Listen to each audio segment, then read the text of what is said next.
Bismillah ar-Rahman ar-Rahim. Uh, I am Dr. Muhammad Kamran Hassan, Chairman, Organizing Committee of the Pakistan Society of Gastroenterology and GI Endoscopy 41st Annual Meeting. On behalf of PSG, my very honorable, esteemed colleagues, delegates, friends, Assalamu alaikum, and a very warm welcome to the 41st Annual PSG Conference. It's my profound honor as chair of the organizing committee to stand before you today at the majestic Serena Hotel, Peshawar. It's a venue that mirrors the grandeur and warmth of our shared mission. For over 4 decades, this conference has been a beacon of excellence in gastroenterology, and today we gather not just to continue that legacy, but to elevate it to unprecedented heights. Organizing an event of this magnitude is no small feat. It requires the relentless dedication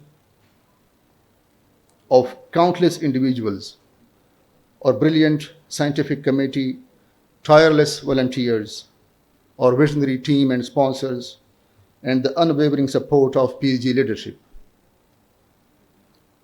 To each of you who worked behind the scenes, thank you so very much. You have transformed challenges into opportunities and ideas into reality. To our international guests, you have traveled across continents to join us, and for that, we are deeply grateful. Peshawar, with its rich history and vibrant culture, is not just a backdrop, it's a symbol of resilience and progress. We hope you carry its spirit home with you. With hearts full of anticipation, I warmly declare the 41st Annual PSG Conference officially open.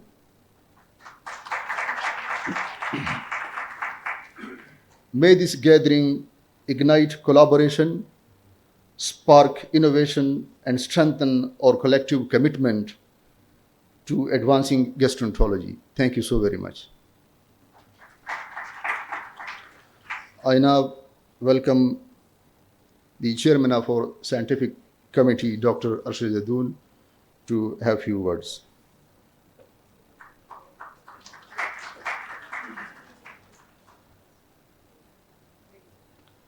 Bismillahirrahmanirrahim. Assalamu alaikum and pakhair ale to all our distinguished guests and participants. It is both an honor and a privilege to stand before you today as we inaugurate the 41st Annual PSG Conference, a milestone that celebrates 4 decades of pioneering advancements, collaboration, and unwavering dedication to the field of gastroenterology. This year, we gather under the theme Innovation to Impact, shaping the future of GI care. And I assure you, the journey ahead is nothing short of extraordinary. Over the next 3 days, we will discuss groundbreaking research, explore revolutionary therapies, and confront the challenges shaping our specialty, from AI-driven diagnostics to cutting-edge endoscopic techniques. As chair of the scientific committee, I am proud to share that this year's program is a testament to excellence. We have curated sessions that bridge global expertise with local relevance, featuring insights on endoscopic interventions, pancreatic disease innovations, hepatology breakthroughs, and the transformative role of AI in endoscopy. Whether you are here to learn, debate, or network, this conference is your platform to ignite curiosity and drive change. To our international guests, welcome to Pakistan. Your presence enriches this gathering and we hope you leave not only with new knowledge but also with cherished memories of our hospitality. To our tireless organizing committee, sponsors, and volunteers, thank you.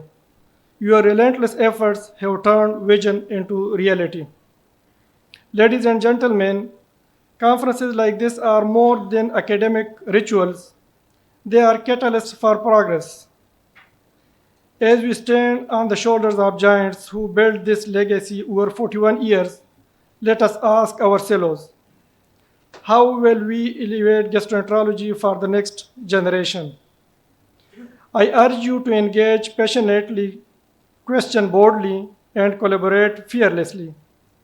Share your wisdom in Q&A sessions, forge alliances over tea breaks, and let curiosity be your compass. Together, we are not just attendees, we are architects of the future. With that, I declare that I invite Dr. Wajid to take the stage and to invite panel of experts for the first session. May these days inspire, challenge, and unite us all. Thank you, and let the journey begin.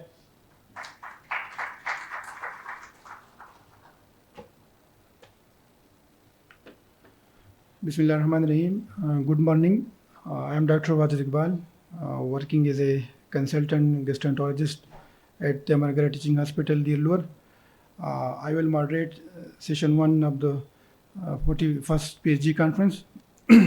First of all, I am introducing and inviting the chairs for the first session. We have Dr. Saad Khalid Niaz. He is the Executive Director of the SIAG, and he is known to all of us. Sir, please come to the stage. Next, we have Dr. Noor Mohammed. He is a professor of medicine working at Kuwait Teaching Hospital, Peshawar. Then we have Dr. Muhammad Fayaz. He is the head of department and consultant gastroenterologist at Swat Teaching Hospital. We also have Dr. Zubair Khanzada, Dr. Naveed Anwar, Dr. Zabiullah. I think they are not present, so I am proceeding towards the presentation. So the first talk will be delivered by Dr. Om Prakash. It's regarding the management strategies of corrosive ingestion. Dr. Om Prakash is section head and associate professor, section of gastroenterology at Aga Khan Teaching Hospital, Karachi. He is a renowned gastroenterologist using 71 research outputs, 2 national and 5 international grants. Acha, we will have question and answer session at the end. We are giving you a number, WhatsApp number. You will have to WhatsApp your questions to that number, and at the end of the session, moderator will ask the questions from the panel of expert and the speaker. So kindly note the number. We will share the number soon. I am inviting Dr. Mansoor Haq, who is working at LNH, Karachi, to please come on the stage. Very good morning. How should we can you elect time? Anyway, so very good morning, and thank you very much for inviting me to give very unusual topic to me to give this talk. So I will try my best to give my best, but of course will be seeking the help from the stalwarts who are sitting here, who has got the best experience to deal with these things, who are working in the public sector hospitals, and they have plenty of so this is the, and there's thank you to organizing committee, the chair and the moderator of the session for kind introduction. So disclosure nothing, but yes, I'm going to deal with the corrosives. So yeah, so objectives of my talk would be, I will be giving you the 2 scenarios, the real scenarios that I've seen in the last 1 month. We deal with these 2 cases, and then we'll go about the review of this very important topic that most of the time as a gastroenterologist we ignore that topic. While reviewing that, we as a gastroenterologist encounter these problems often once or twice a month, at least in a private setup, but in public sector hospital, you might be seeing more. And then how to evaluate these caustic injuries or corrosive injuries, and then there are different types of the management strategies that we go about it. So the difficult cases recently that we saw which highlights the need for proactive and preemptive care for those patients, and it also reminds us of the importance of the thorough patient assessment.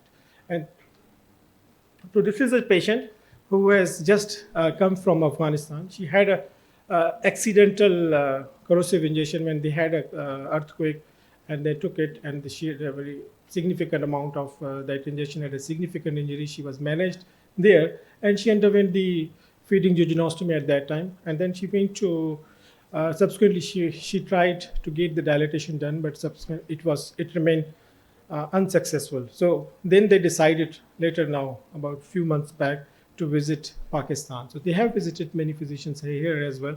Ultimately they end up with us.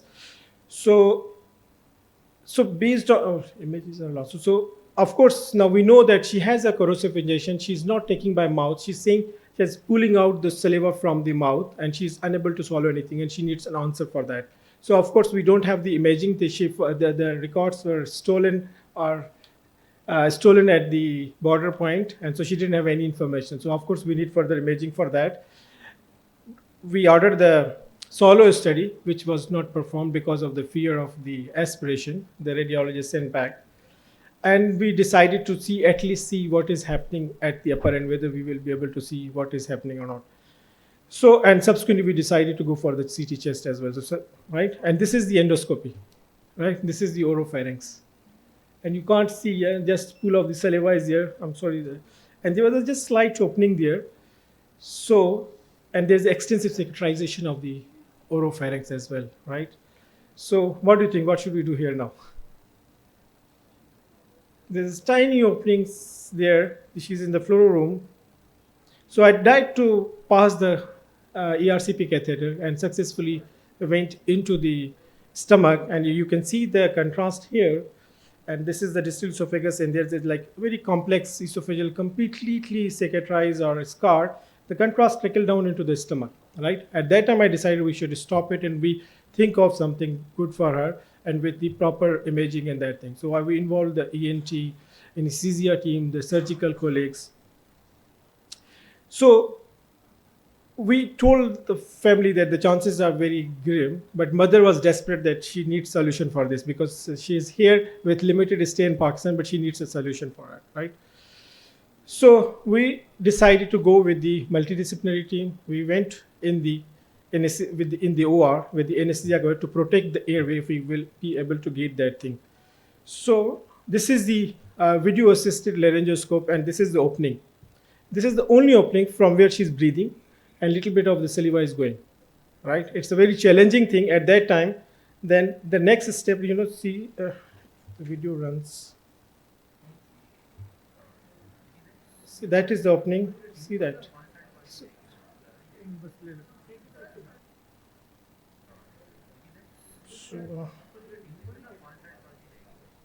So then the anesthetist put the bougie, that what is happening below that, right?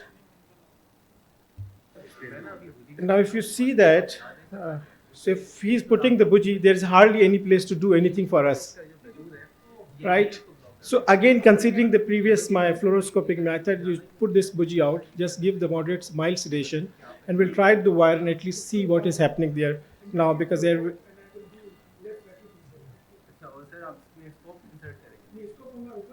So, right. Oh. So at that time we thought, should we proceed with the dilatation or we just leave it, right? And again I thought, let's put the same catheter and then at least do some dilatation, and then we decide further what we can do, because she needs something for the oropharynx as well. She can't be managed with that opening, right? So I put the catheter and then did the Savory up to 6 or 7, and even with the 7 or 8 millimeter, it was completely occluding the lumen. So we just stopped that, and then we asked, how can we do that thing? Even if we start the dilatation, how can she swallow with that small opening? Even if she eats a small bite, she can choke, right? So So we give her some time to think about that. We asked the ENT people. They said, okay, we can think of doing something. But the good thing happened that she started swallowing the saliva. She became happy, right? But we were not happy because if you allowed to eat, she will choke, right? And then high chances of choking, potential leading to potential death. Decided to see, so ENT was involved. And then they said, okay, we will do the reconstructive surgery of the oropharynx, right? So she underwent the reconstructive surgery. Those images, unfortunately, I couldn't get it. So this reminds us the difficulty, the situation that these are the corrosive ingestion. There are no straight guidelines that we can proceed with and start them. Every patient will be the different patients, and every patient will be requiring different strategy. There's another very unfortunate child that we see about a couple of weeks ago or 3 weeks ago. This is a 3-year-old child with history of battery ingestion about 10 to 12 days prior to coming to us in a local hospital, like in another hospital. At that time, that foreign body that was apparently was told that it was a button battery or something kind of a thing that was removed and discharged, and no record available to us, and readmitted within 10 days in the same hospital with shortness of breath and diagnosed as pneumonia. But family got lama from there because the child was sick, and she came to us. This is the X-ray. So she came to us with the 10 days later with significant, she was told to pneumonia, but that was not pneumonia, it was hydropneumothorax. So immediately chest tube was put in. She was in that boy was like in sepsis, full-blown sepsis with septic shock. So how should we proceed? So this boy was intubated, shifted to the ICU, resuscitated because this is not a good candidate for any surgical intervention. So then the pediatric surgeons called us, can you put the scope in and see what is happening inside? So we took her boy into the OR. This is what we found. This is a lumen, and this is a big opening, dirty opening with pus is coming out. So now this case teaches us significant, it's a learning for us.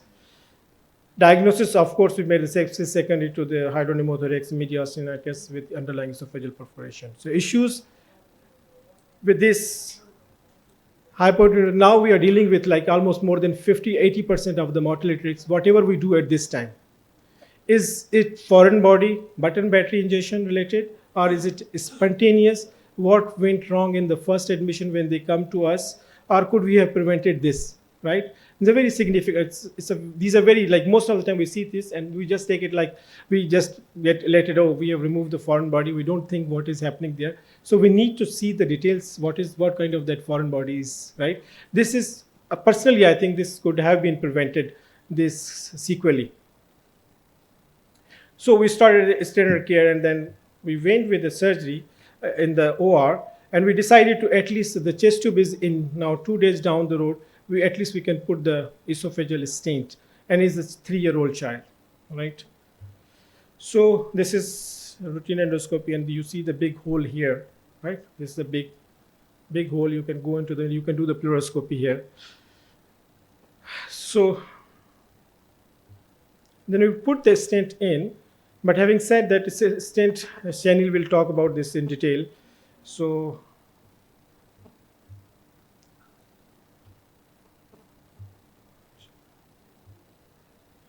this is how we put the stent in, and it looks like. We put the stent, as you know that these covered stents have a risk of 40% migration, 30 to 40%. We pass the stent in a very decent place, and within 15-20 minutes later, the post-procedure X-ray shows that the stent is just at the gene junction.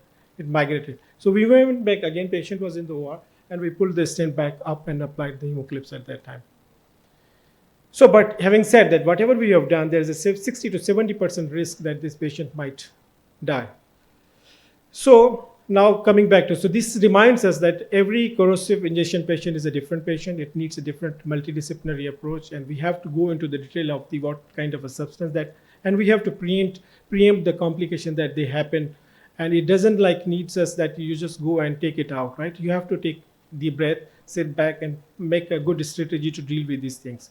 So the ingestion of the caustics can cause severe damage to the upper gastrointestinal and respiratory tracts associated with a significant mortality and morbidity. and it can lead to the immediate long-term and short-term complications, and that ultimately lead to the malnutrition also. Although rare, these events considerably burden the healthcare systems or significant financial burden on families like in our country, because most of the patients are paying from their own pockets, right, which is potentially. So the background again, like it leads to immediate complication, which is perforation. It can lead to bleeding. Long-term complication leads to the, like you've seen, the scarring or the cicatrization, strictures, fistulas, and very long lately they can lead into the esophageal carcinomas. So it is worldwide 55 to 68% of the cases happen in the children, but that is not the case all the time. And it is most of the time that we see that drinking household products or the alkali metals that they take it, followed by the young adults that we see, like most of the time we think it's mostly suicidal intention, but they said it's an accidental ingestion. But yes, these are the mix of the cohort. And this is a very good paper, so like local data we talk about. There's a paper published from the PIMS. They seen approximately, they are seeing 200 patients in a year. So again, so I'm assuming that this same number of patients might be seen in all the public sector hospitals, 200 to 400 patients in a year. So that is again good, reminds us, and we can think of doing something related to that thing. This is our AKU experiment. I just asked my HIMSS department to give me just simple numbers. We are working on that paper. So the paper is in the ERC. We'll publish that of the 10 years experience. But this just we take out that in 3 years we have seen 60 patients. Our mean age was 24 years and more. And then children that were less than 10 years were 9. But mostly we are getting the adult population. So this is the corrosive. As we know that corrosives are the acids and alkalis. These are the different substances, and these are the different hazard signs that should be there. We have no concepts about, and like in Pakistani, but in the Western you see that even in the products these hazard signs are available there for the public awareness things. So these are the effects of the corrosive ingestion. You see that we're starting from the surgical resected specimen, the stomach is gone. You see this is strictures. These are the fistulous openings. This is again fistula opening, and this is a free fluid of blood. Yes. What is the mechanism? Again, the acids and alkalis, we need to know that what are the different mechanisms that lead to these injuries. So every substance, like alkalis have a different mechanism of actions, and the acids have. Ultimately, it damages the tissues. And it depends upon the amount, quantity, and the transit time that will decide how much the damage that can happen to that thing. And of course, the pH, the duration, and the physical forms of the substance that can also contribute to the extent of the injury. So then, of course, when you know that the inflammatory body has an inflammatory response, and it has a different phases. So of course, one is the immediate response, another is intermediate that takes from 4 to 15 days, and the long-term sequelae that takes weeks to develop that thing. So again, it leads to, based on those phases, it leads to different kinds of complications or effects, which can be strictures or fistulas. So now, how does acid induce that? Acid again induce immediately when they take it, or it gives a burning sensation. Then if the duration is more, because it's a very thin, the viscosity is very thin, so they immediately transit to the stomach. So usually they give them, and then causes the pyloric spasm, and it causes more damage to the stomach. But having said that, it can also give damage to the esophagus as well.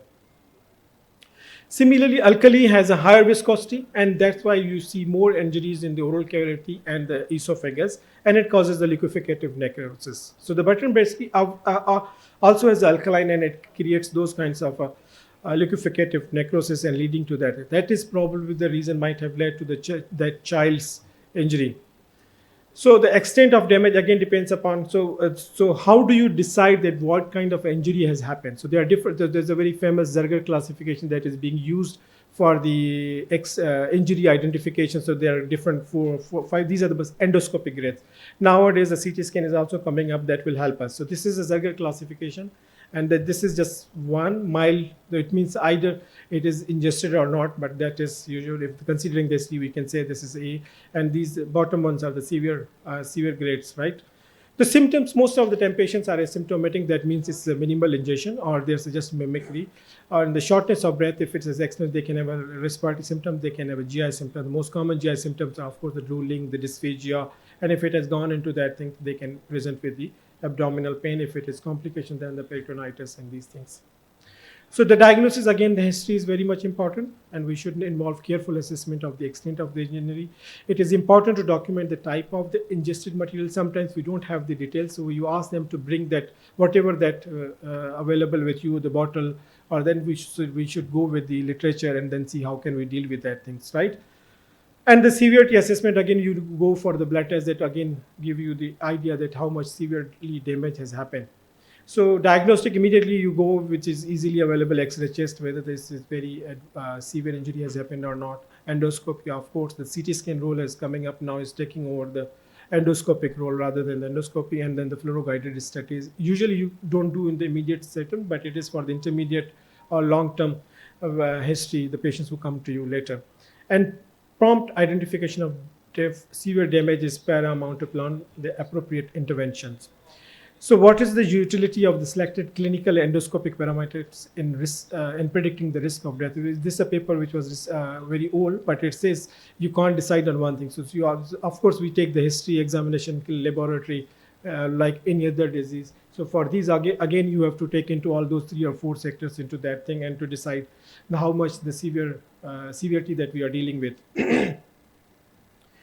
So, so the endoscopy role in corrosive now. Right. So as of now, we all know that endoscopy has a role and decide that thing. So we know if the patient comes as a knee-jerk reflex, if it is coming to you, the earlier the better you do the endoscopy, right? But if the time passed by more than 24, then you are plus minus. Should we do it or not, or we just wait it, right? So then endoscopic, there are different endoscopic scales. The most common is the Zerger classification that you can easily Google and see those things. So these are based on those the different cohorts that presented to us. So almost like rule of 30, 15-20% in each category that patient present to us with the grades of the injury. So in the late phase endoscopy role, definitely in late phases the endoscopy has a role, but I think in the late phase contrast study of fluoroscopic studies are more role than the endoscopy to determine the extent of the strictures, type of the strictures, and then you can go, because in the strictures you may not be able to go through the routine scopes. If you have a thin bore scope or the neonatal scopes, then you can go with that thing. So the fluoroscope studies, the most commonly the variant studies that will also can be done after 3 weeks of ingestion, and that can help you identification of the stricture, length of strictures, number of strictures, and then you can plan your strategy. Now the CT scan is gaining the role because it can give you the detailed information about from the mucosa to the transmural, like transmural information and the surrounding structures as well. So the CT scan is gaining me. If you're suspecting that there's a severe injury, it's better to go with the CT scan to decide for that thing. So whether you have to go for the serious complication you can prevent at that immediate time. So the CT scan is essential when you're suspecting the severe injury. And the patient might need surgical intervention or not. So it is getting the superiority over the other modalities now, and because of the transmural necrotizing. So this based on that in a rare journal like American Journal of Gastroenterology paper was published in 2020. It's a European study from the Spain, and they have given us the MAP. So I will come to the another paragraph as well, but they are also recommending that if you are dealing with you have a patient with a neutrophilia, acidosis, and then it's better to go with the CT scan immediately. So now the treatment, again, so as you know, this is not a one single disease. It's basically every patient needs a different approach. So you need initial resuscitation, multidisciplinary approach, proper assessment of the ingestion and damage, type of the substance that has been ingested. Whether to pass the angiotuber is again questionable, so should be avoiding because of the injury. And the IV antibiotics role is again plus minus. Yes, if there's a perforation, then you can put it, but otherwise antibiotics should not be given immediately. Then you have to think of the nutrition, right? Emergency surgery, and then the long-term plan to be discussed with the patient. So long-term sequelae based on that more than 2B or 3B are the grade 3, and they will be requiring the long-term follow-up or management with you, or the specialized centers where these people are dealing with these strictures. So the stricture dilatation again, so we have different devices that you all know now, the bougie, the different types of the dilators, the CRE dilators that you can use for these things after determination of the stricture. And there are certain rules to as it for like you can't go from 1 to like 5 to 15. So at least rule of 3, you need to remember that during the dilatations. For the refractive structure, there are multiple strategies have been used, like electrocytions, intralesional steroid injections, mitomycin C injections, and recently the esophageal stents are coming up now. And these steroid injection and mitomycin, the data is, some people, there are a couple of papers are published, but you can't say that there are head-to-head trials are done or right. So there's a plus minus things the people have. I've just used one mitomycin in children, but we didn't get that much help. We have experience of steroid, but it's not different from the non-steroid treatment. The esophageal stent is coming up, and Chanel will talk about more. But this is a paper that is one of our students, now gastroenterologist in USA. They have published their paper on the stent utility in the benign indications. So they have a good number of benign refractory structures, but doesn't mean most of these patients are not corrosive injections. So it just suggests that they have a role in these biliary structures. Just 2 minutes. Yeah. Delayed surgery. So there are a couple of slides. So it's a delayed surgery can be think of this because of the risk of long-term sequelae of cancers, but there is no consensus as when for the surgery to proceed for the strictures. When you are exhausted with your dilatation, some people recommend that up to 20 dilatations, some will say 10 dilatations. And then again, it's there's a multidisciplinary team approach along with the patients. And then possibly after performing more than you can think of, then reconstructive surgery. Again, it's not a hard and fast. If it's the esophagus, it's the stomach, it's the oropharynx. So these reconstructive surgeries are different, where you need a very specialized center or surgeon who can deal with these things. And this is just a algorithm for the management of the corrosive ingestion. So acute. So we have discussed that you have to initial assessment and then decide upon where to go. The endoscopy and CT scan, I've told you that if the severity is severe, like clinically the patient is very sick enough, then it's better to get the CT scan. And then you can do always endoscopy as well. So in conclusion, so corrosive ingestion can lead to life-threatening injuries with long-term complications. Early recognition, prompt supportive care are critical. Avoid blind interventions that we see most of the time. Over enthusiastic doctors are new, so we just go into and then end up in disasters. Endoscopy within 12 to 24 is key for diagnosis and prognosis, but the CT scan role is also there. And multidisciplinary approach that we discussed. Prevention through education, safe storage practices remains essential. We have no like preventive guidelines or something kind of a thing, but in the Western countries, like in 1920s and 30s, they've planned out that those corrosive, they have these instructions on those leaflets. Thank you very much. This is our beautiful campus. Very good morning to you. Thank you. Thank you, Dr. Om Prakash, for the very excellent and elaborative talk. Now, for the next talk, I am inviting Dr. Usman Ojla. This talk is regarding the management of esophageal foreign bodies. Dr. Usman Ojla is the chairman gastroenterology and transplant hepatology at PKLI. He received his higher specialized training and post-CCT advanced biliary endoscopy fellowship from UK. His special interests include liver cancer, liver transplantation, colonoscopy, and endoscopic ultrasound. He is having numerous research publications and several peer-reviewed articles, journals. So, Bismillahirrahmanirrahim. Good morning, everybody, and all those who are still in the rooms, because speakers need a little bit of encouragement. And thank you to the PSG for a very kind invitation as usual. And it has always been a pleasure to present at this very prestigious forum. And also thank you for giving me this topic to talk on. I must say, because of the nature of the center I'm working, not having any general accident emergency, we're highly selective. So there might be selection bias. We do not see much recently. But anyhow, let's start without wasting further minutes. What are the learning objectives of the talk today? So primarily intention is so we can understand what are the key anatomical esophageal sites impaction and clinical conditions which could potentially contribute to develop familiarity with a range of endoscopic retrieval devices used to safely and effectively remove any impacted foreign body and food bolus, to recognize the indication of urgent versus emergent endoscopic retrieval, Learn the techniques of safe endoscopic removal tailored to the type and location of impaction, and to identify strategies for prevention of complications during and after retrieval.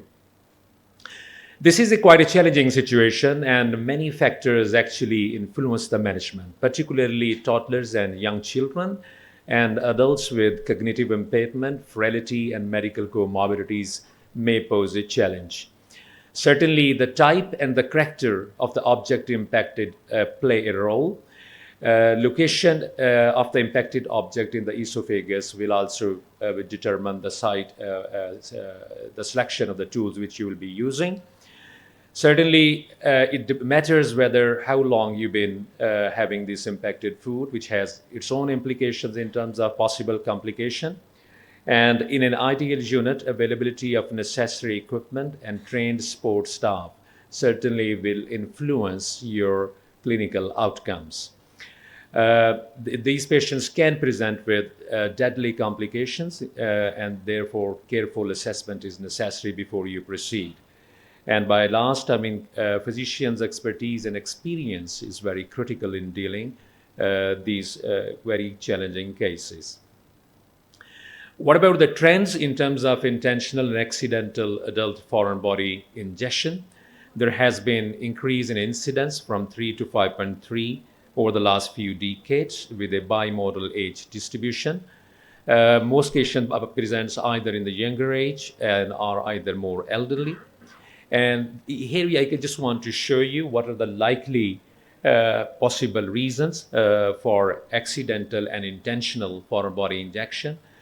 For accidental reason, perhaps might be alcohol abuse and maybe sedatives or maybe drugs. But on the other side, police custody, people might be seeking attention, body packing, substance abuse, disability or cognitive impairments, and mental disorders play a significant role, particularly in elderly.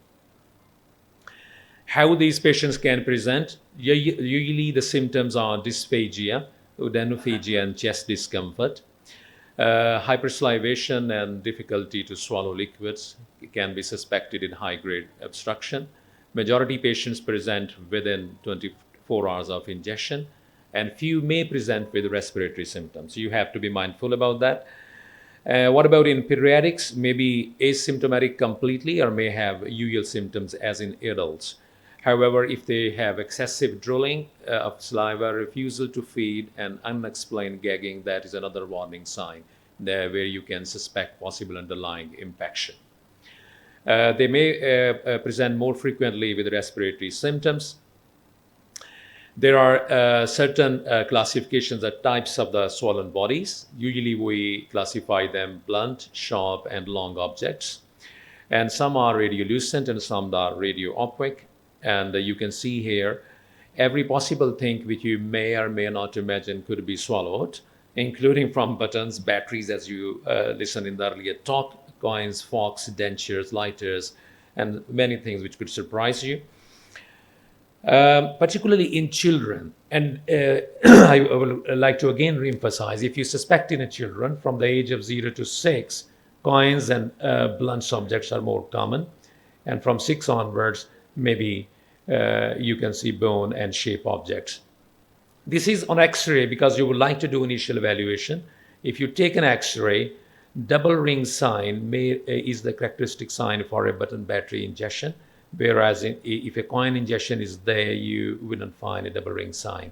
This is the endoscopic view of a button battery ingestion in a child.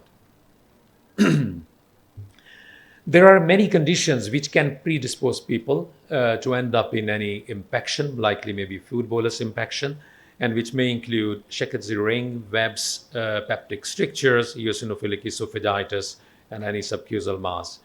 Malignancy is always under consideration and can present with undiagnosed stricture, may include esophageal and gastric cancer as well. Extrinsic compression by mediastinal mass and tumor is another reason which can promote esophageal impaction of perhaps maybe a food bolus. And there is a long list of motility disorders which are potential risk factors. This is a nice paper showing the impact of increasing prevalence of eosinophilic esophagitis, and I just want to draw your attention. If you look at here, the incidence of eosinophilic esophageal foreign bodies infections have increased over the period of years. And if you look down on the B, what I'm trying to show here, despite having impacted food bolus, only 27 to 30% underwent esophageal biopsy. And those who had a biopsy, almost half of them were diagnosed with eosinophilic esophagitis. So this is important for the clinicians to be aware and to promote taking biopsies if anyone is presenting with food bolus infection to diagnose the underlying condition. What about the sites of esophageal obstruction and impaction? These are anatomical sites, cricopharyngeus muscle, location where esophagus crosses in front of the aortic arch, level of the left main bronchus, and esophageal hiatus. And this is a nice systemic review looking at around 13,000 patients and concluded that in almost 70% of the patients, impaction site was at cricopharyngeus and sharp objects were the most common in these patients. What about the timing of the endoscopy? These are the American and the European guidance, urgent versus emergent endoscopy. And any patients where complete obstruction is not obstructed, you may still do the procedure within 24 hours. However, where complete obstruction is suspected, and particularly with sharp pointed objects, ideally it should be done in the earliest and usually within 2 to 6 hours to avoid any complications related to that. What about type of foreign body and impaction time effect on adverse events? And here is nicely demonstrated there is a positive correlation between the impaction time and the adverse events. Longer the patient sitting there, the greater the chances are they will end up in adverse events. And if you look at that in terms of side effects related to either blunt and sharp objects, then significantly increased rates of complications with sharp, including laceration, perforations, and ulcers as compared to blunt objects. So therefore, whenever you assess your patient, it is critical what type of foreign body they have ingested. What about early and delayed endoscopic intervention? Another nice study again, looking retrospectively about 7,000 patients with esophageal foreign body impaction and looking at the outcomes less than 12 hours and beyond 12 hours. And you can see clearly the length of stay, discharge, rates of complications, including perforation and mortality, were much improved as in an early group as compared to delayed endoscopy group. If you face with a situation where a patient is presented with a food bolus infection, what ideally you should have in your endoscopy unit, ideally you would have a standard and double chamber as well as small diameter endoscopes. Overtubes may be required to prevent aspiration while your therapeutic intervention, and there is a long list of accessory equipments. So this is the overtube which we normally use to prevent your airway so we can retrieve. Latex rubber hood used to prevent mucosal injury during retrieval of particularly sharp or pointed objects. These are connected at the end of the scope, and while retrieval you can safely remove it to avoid mucosal injury. Various types of baskets and snares are used in clinical practice to grasp, crush, and retrieve. Similarly, Rothnet is very useful, particularly in holding and grasping objects and to remove again safely. Number of retrieval graspers and grasping forceps, depending on which setting you are in, it could be used to hold the objects and retrieve. What about selecting the right retrieval devices? There is diversity and plenty of options available. Nothing is 100% perfect. It is a clinician assessment. It is the nature of underlying impacted object. And this is a nice study showing comparison of the outcomes with different tools. And you can see, particularly in sharp objects, forceps and Rothnet, I think may have higher success rates. But in my personal opinion, I think it matters your personal assessment and the selection of your tools to use. Now we'll talk how to approach. Certainly, from the very basic, history is very crucial. You need to assess the nature, the timing, the impact which it could have, and physical examination is critical to particularly assess any suspected complication like perforation to plan your management plan. Ideally, you would like to have some imaging modalities prior to the endoscopy, which may start from X-ray and leading towards a CT scan. You ideally would prefer to go with a uroscope, not only to diagnose but also to provide therapy and to diagnose underlying any pathological condition. Endoscopic management of impacted food bolus. Usually a consent is very critical, like every procedure you do, and particularly in toddlers, young and elderly and compromised. Procedure should be performed in a monitored setting, and ideally you should have a support staff available, particularly for anesthesia if you need it, and airway protection. Oral suctioning, and if you have a nice assistant who is trained, that can influence your outcomes. Always examine your cricopharyngeal region and proximal esophagus for the food bolus. Always try to suction any retained secretions to prevent aspiration prior to you intervene. Once visualized, then endoscopist should select appropriate accessory depending on what type of object you are facing and choose between the pull or the push technique. Sorry about that. What about the push technique? Basic principles are safe when generally you can visualize the distal esophagus around the impacted foreign body of the bolus. After visualization, you take the scope back and apply a very gentle pressure to push it down if you can. If you come across any hiatus hernia, just try to push from the right side due to the leftward turn at the esophageal junction of the hiatus. If bolus cannot be pushed down, so please don't try to overcome the force. You may consider, for example, if it is a bolus impaction, to fragment it with either a polypectomy snare and biopsy. And also there are some adjunctive methods. You can bias a guide wire to aid endoscopic advancement, and the savory dilators may be used if there is a distal benign stricture which can be dilated in the same session. Up to 97% of the cases are successful for acute bolus impaction with these strategies. And certainly you need to be careful to push further if there is underlying rings and furrows to prevent any complications. What about the pull technique? This is usually preferred when you come across a bolus, an object which is large and firm, and the patient has a non-distal esophageal stricture. What the techniques and the tools you can use? Snares, basket, graspers, and forceps. There are varieties available. It again depends on your assessment and which tool can best fit and serve your job. Polypectomy snare should be pulled snug against the endoscopic tip after ensnaring the bolus, and Roth retrieval net offers a quite firm grip and minimize fragmentation. There is another technique called the suction technique.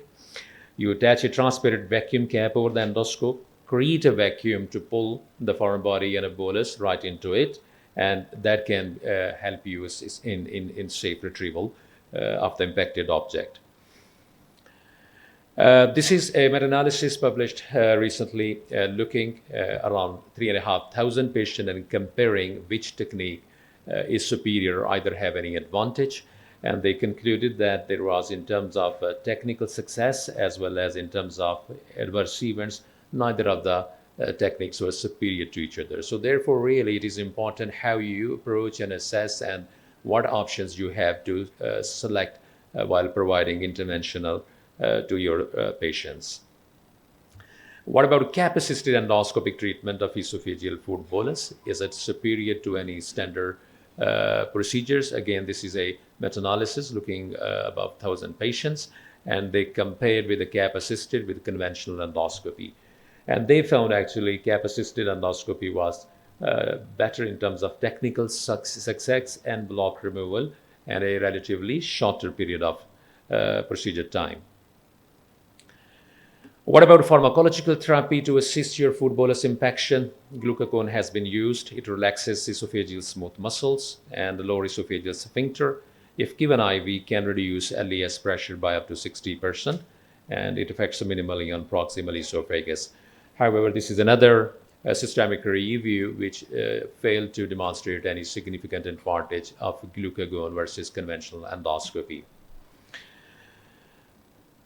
This is another technique which you can consider, a nice old study, 17 patients with infected sharp foreign bodies. A balloon was attached to the distal end of the endoscope, and you can see here a fishbone is impacted in the esophagus, and they dilated it proximally, and then subsequently the foreign body was pushed down into the stomach. They found it successful in all 17 cases with no reported complications. So in some tricky situations, you may wish to choose this method, which might be very convenient. So there are some real-world tips and tricks, and you can see here this is a esophageal stricture of an EST of the esophageal lesion, and subsequently impacted food bolus, which was retrieved with Rothnet. Similarly, here you can see the bone going through, fish bone penetrating both sides of the esophageal wall, and what they did, they hold it with the both sides of the within a forceps, and used a cap to prevent any mucosal injury while retrieving. And it was around a 4 centimeter fish bone. So this is something to consider and keep in mind when you apply in clinical practice. And here you can see the X-ray. In X-ray you can see nicely here curved foreign body in the cervical esophagus. And you can see here they hold it with the forceps and retrieve it with the use of a cap to prevent any damage. Always try to ensure that you're pointing end towards down, not towards your side when you are pulling out. Complications of esophageal foreign bodies. You can see esophageal endoscopy shows ulcers with perforations, and this is the endoscopic treatment provided with the form of the clips. It was removed and led to the development of pneumomediastinum and periesophageal abscess, which is treated successfully later on. Novel techniques and case reports. This is one of the cylindrical objects. A person swallowed it. They tried initially with the help of a forceps, couldn't retrieve it.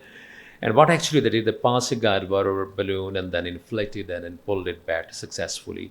So in some scenarios, you may need to be aware what could be done additionally. This is extraction of esophageal foreign body with burring technique. So a patient actually swallowed a garlic clove, and which resulting in a complete impaction of the esophagus. Tried different maneuvers, including push, rod snare, guide wire, but nothing worked. So they applied APC to create a tunnel and successfully removed it. I show you the video here. So that may be a nice option that you can use in your practice. So what they are doing, they are with the use of APC, creating a tunnel, and once it is created, passed a simple balloon, inflated it, and nicely retrieved it, because otherwise none of the accessories were allowing space to play around. That is interesting. Someone swallowed a toothpick, rightly landed in a varix. When they went into mild dose, and they applied a simple band, and which actually helped you protrude and pushed it out, and they hold it with a snare. Who should undergo surgery? Generally, where you endoscopically are not successful, there is an esophageal perforation, or a foreign body is in close proximity to vital structure in aortic arch, may be creating a fistulous connection. There are complications of foreign body infection like mediastinitis, empyema. And you always need to prioritize your patient after clinical assessment if they are critical, developing some hemodynamic compromise, mediastinitis, or extensive pleural empyema. In that cases, you need a really multidisciplinary approach. I have 10 seconds to go, so take-home messages. You need to be aware of the right tools, selecting the right tools with appropriate technique, which certainly ensure safe retrieval. Always know your limits and try to seek help if nothing works, or if you are struggling. Multidisciplinary backup is quite critical, and certainly experience and preparedness improves your outcomes. Thank you very much. Thank you, Dr. Usman, for a very informative talk. For the next talk, I am inviting Dr. Shanil Kadir. Dr. Shanil Kadir is a consultant gastroenterologist and interventional endoscopist at SIAG. He also works in Society Hospital and LNH Karachi. Thank you very much to the organizers for inviting me to the excellent conference. Before I start, I would like to share an anecdote. So, few years ago, my daughter was 5 years old, and as you know, if 2 5 years old sit down together and then the conversation they have, sometimes if you listen to the conversation, it's very very interesting. She was talking to her friend who was also 5 years old, and she said, "Oh, Ayla, what does your dad do?" And Ayla's dad was a big landlord of the province, and she said, "Oh, my dad is a farmer." So she said, "Oh, okay." And then she asked my daughter and said, "Zaina, what does your dad do?" And then Zaina said, "My dad is a poo doctor." So, Dr. Shanil Kadir, I am a poo doctor according to my daughter, gastroenterologist working at SIAG. So, I'm just going to talk about esophageal stenting. I'll try and make sure it's palatable for everybody without having to have a stent in. So, we're just going to talk about indications, type of stents, how do we deploy them, complications, and then we have interesting data from SEAG about esophageal stenting, which I'm going to present. So, history of esophageal stent, it's been going on for a long time. As with everything, 1845 they made a tube made of ivory. I don't know how they got it into the esophagus, but the first clinical trials were done in 60s, and then a prosthesis was designed in 1970s, and it was made commercially available. And initially, from 70s to 90s, it was only rigid prosthesis, plastic and latex, but it was extensively used, but with a high risk of complications. And it's only in 1990s where the SEMs were introduced, and that obviously changed the management of the esophageal strictures completely. So, talking about progressive dysphagia, what do we what do we know about progressive dysphagia? So, normally the lumen of the esophagus is around about roughly 30 millimeter. People who have more than 18 millimeter, they can tolerate regular food. Between 15 to 17 millimeter, you can tolerate soft diet or a regular diet, and then 13 to 14 millimeter, you can tolerate thick fluids. And then less than 13 millimeter is where you can have difficulty with most of the oral intake. So indications, so as you all know, the indications are usually malignant or benign. And then malignant, usually esophageal cancers, malignant strictures. We have gastroesophageal junction cancers. There's malignant esophageal fistula, which also an indication for stenting, and then gastric cardiac cancers and external compressions. Coming towards the benign esophageal stenting, as Dr. Om has already alluded about the caustic strictures. So there's benign esophageal strictures, and how do we define benign esophageal strictures? Is usually inability to maintain a lumen diameter of 14 millimeter over 5 sessions every 2 weeks. So you've done 5 sessions at repeated 2 weeks interval, and you're unable to maintain a diameter of 14 millimeter, and that's where you characterize them as benign esophageal strictures, and that's one of the indications for esophageal stenting. Benign esophageal fistula, sometimes that you can put a covered metal stent over it. Usually, if it's very proximal, it's quite difficult, but that is one of the indications as well. And then anastomotic leaks, post surgery, or that can also have an esophageal stent, and obviously perforation. This is the most important slide. If you don't take anything from anywhere else, just take this. Everything we do, we need to have a multidisciplinary team approach. So for esophageal stenting, we're not just the patient doesn't come and then we just put a stent in and then send them home. We need to have a proper plan as to, do they need a stent? If they need a stent, what type of stents do they need? Does the stent need to be a temporary or a permanent stent? Is there a plan for any future therapy? Is it a palliative patient? So there should be a plan and not just a stent and then go and then get sorted somewhere else.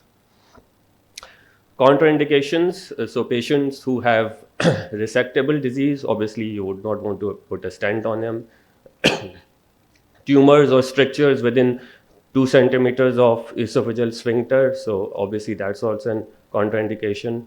And then they have a significant airway compression or relative contraindication of uncontrolled coagulopathy, and then recent high dose chemoradiotherapy, and that's also because the esophageal lumen becomes very, very edematous, so the risk of putting a complication with a stent is quite high.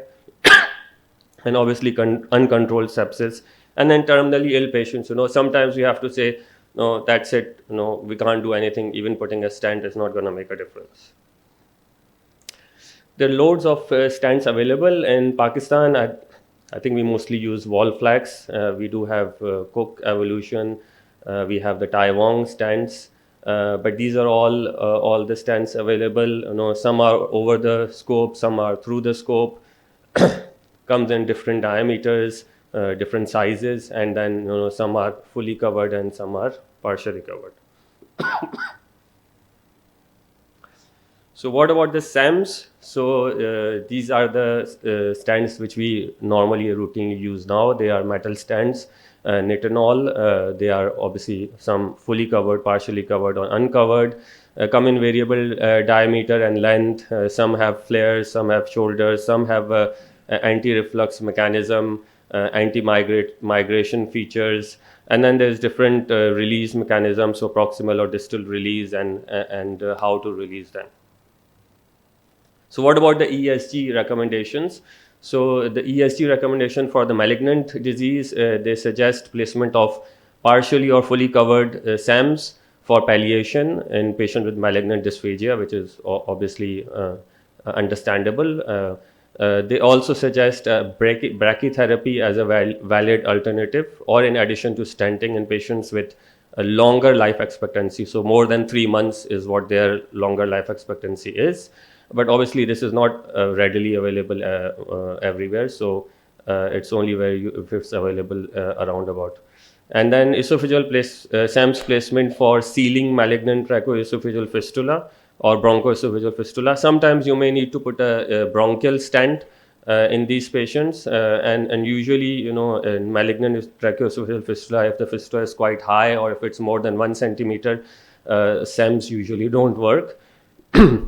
And it does not recommend placing a SAMS as a bridge to surgery, because multiple randomized controlled trials have shown, and the meta-analysis have shown that once they get chemo, the tumor shrinks and there is a risk of displacement of the stent. What about brachytherapy? So just a small slide about brachytherapy. So it requires a pre-planning CT and imaging, and then the patient gets this NG tube, and then through the NG tube they pass a small radioactive pellet which goes to the point of where the tumor is, and then they get radiotherapy with that. What about the benign disease? So ESG guidelines against the use of SAMs as a first-line treatment of benign esophageal strictures, because obviously because of the cost, and obviously there are multiple alternate therapy available. So if you've done, as I said previously, if you've dilated and you've not been able to achieve 14 millimeter for 5 times within 2 weeks, then that's an indication for SAMs. Also considering of temporary placement of SAMs for refractory benign esophageal strictures, which is what we just said. It also recommends fully covered SAMs over partially covered SAMs over benign esophageal stricture, which is understandable because uncovered or partially covered, it's difficult to remove. Fully covered, you can remove easily at whatever time you want. Stent and stent technique, sometimes we see this partially covered stent is being put in and we are not able to remove it. So it's put a stent in stent and then you can remove it later on. Also recommends temporary stent placement for treatment of leaks, fistula and perforation. And again, this is most likely fully covered stent covering the part of the leak and fistula and the perforation. And lastly, it recommends placement of fully covered SEMs for esophageal variceal bleeding, although I have not used it, but it's just, I think in patients where you're stuck and you've done everything, and I think it's just as a last resort of doing it. So what about the consent and complications? So when you're putting a stent in, obviously you want to make sure there is a consent for stent migration, perforation, pain, stent failure, and these are the complications. So if you look at serious complications, so major bleeding, mostly in malignant dysphagia. If you look at the adverse effect, mostly it's the retrosternal pain in malignant dysphagia, and obviously recurrent dysphagia because of the tumor ingrowth. In benign disease, again, it's recurrent dysphagia mostly because of the stent migration rather than the tumor ingrowth. And then again, esophageal leak is also because of the tumor migration, they get symptoms of recurrent dysphagia. So release mechanisms, two release mechanisms, distal release and proximal release. So distal release, the stent opens from the bottom up. Proximal release, the stent is opening from the top down. So I've mostly used distal release, but there will be some areas where you want to use the proximal release, especially if it's a higher up tumor. How do we deploy them? So it's over the scope or through the scope. Over the scope, there's a large diameter introducer, covered, partially uncovered, and through the scope, obviously the introducer is quite small and it has to go through the channel. And again, they're covered, partially covered stents for that as well. What about biodegradable stents? So it's degraded by hydrolysis, usually used in benign strictures.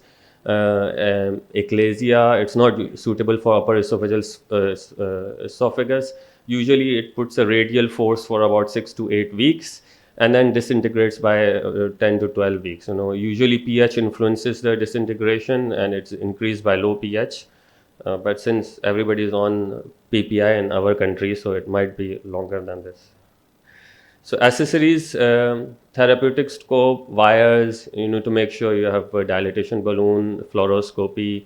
All these things, you may not require all of them, but these should be available nearby in case you require them. Lipoidal and clip.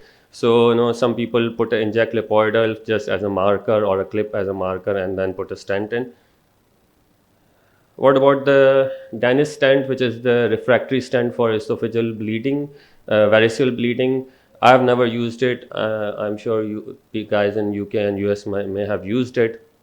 I think it's similar to Sans taken tube. It's got a balloon which inflates here, and then you pull back, and then you open the stent and then place a stent in.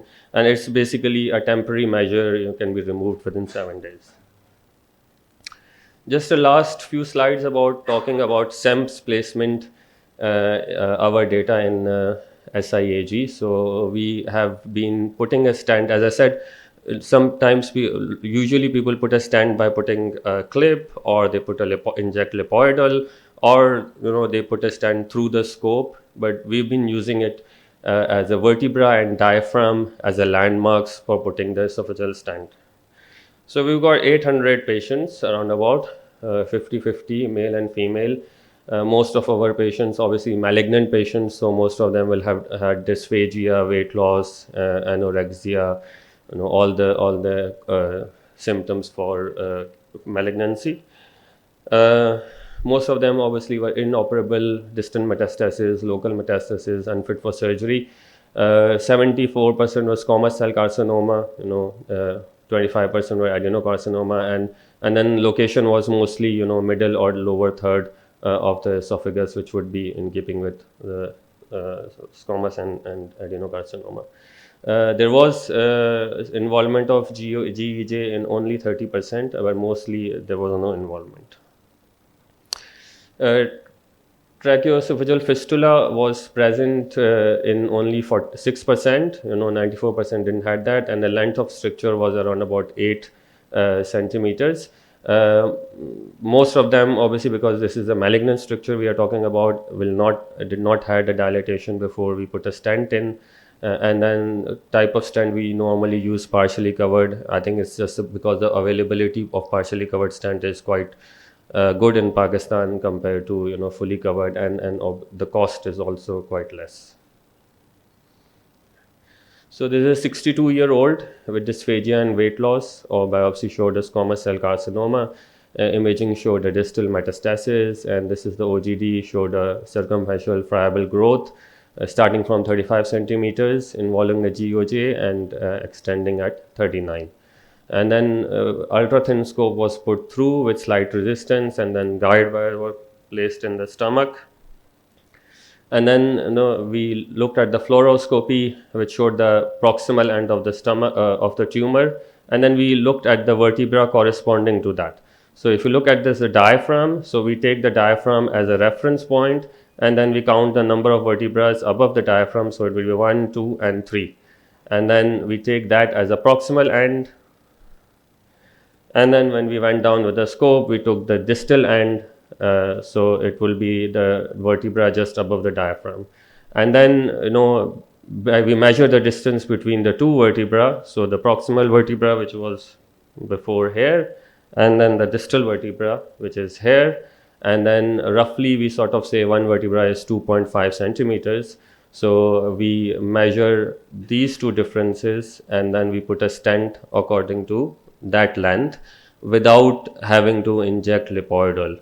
The thing is, the diaphragm is a static position. No matter what position the patient moves, the diaphragm will stay in the same position. So you're not going to lose your vertebra. You can't say that, oh no, if a patient moves, the vertebra will move, and then it might be 3 vertebrae rather than 2 vertebrae.